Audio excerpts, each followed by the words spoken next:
Hello friend नमस्कार Odisha story tube YouTube channel को स्वागत करुच्ची। आपन जदि प्रथम थर आम चैनल को आसते तेज चैनल को सब्सक्राइब करने।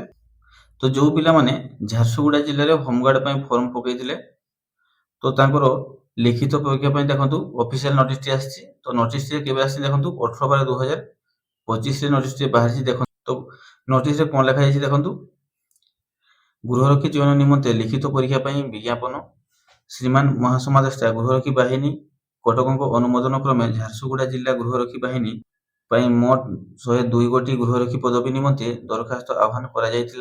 एतद्वारा समस्त योग्य आवेदनकारी को जणाई दिया जे आसंता तारीख 28/12/2025 तारीख दिन एक लिखित परीक्षा ओडिया रचना और साधारण ज्ञान OSAP second battalion parade ground Jharsuguda ठारे अनुष्ठित हेबो।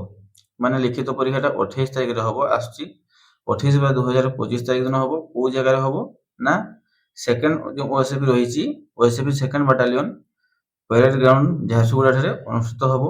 तो कौन कौन रहिबो ना रचना रहिबो आ साधारण ज्ञान रहिबो।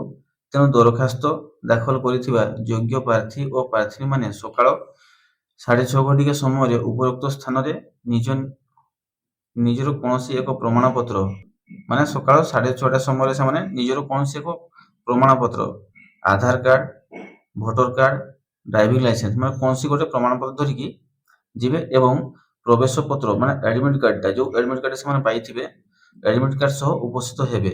प्रार्थी और प्रार्थी माने सेमानक प्रवेश पत्र माने एडमिट कार्ड निजर थाना कार्य निजर परिचय पत्र देखाई संग्रह करिवे। माने सेमान ताको एडमिट कार्ड कोठी पाइबे ना निजर सब थाना से पाइबे ताको निजर परिचय पत्र देखैबे एवं थाना रे जाईकी सेमाने संग्रह करिवे एडमिट कार्ड टी। तापर कोन लगा ना तारीख 19/12/2025 लिख ठारू तारीख 26/12/2025 लिख पर्यंत उक्त प्रवेश पत्र थाना कार्यालय रे उपलब्ध हेबो। माने सेमाने केबे थाना रे जाईकी तांकर से एडमिट कार्ड आनबे ना 19/12/2025 लिख ठारू 26/12/2025 लिख पर्यंत थाना से माने पाई परिबे थाना रे अवेलेबल हे जिवो। तो 19 रु 26 मध्ये से जाईकी तांको एडमिट कार्ड तांको लोकल थाना रो तांको पाखो जो थाना थिबो से थाना से जाईकी संग्रह करिवे। आपण एमती नुआ नुआ अपडेट पाइबा पय हम चैनल को सब्सक्राइब कर दियंतु। आशा करछि वीडियो टी आपनको हेल्पफुल हेतिबो। पुनी आलोचना करे नुआ एक वीडियो रे। जय जगन्नाथ।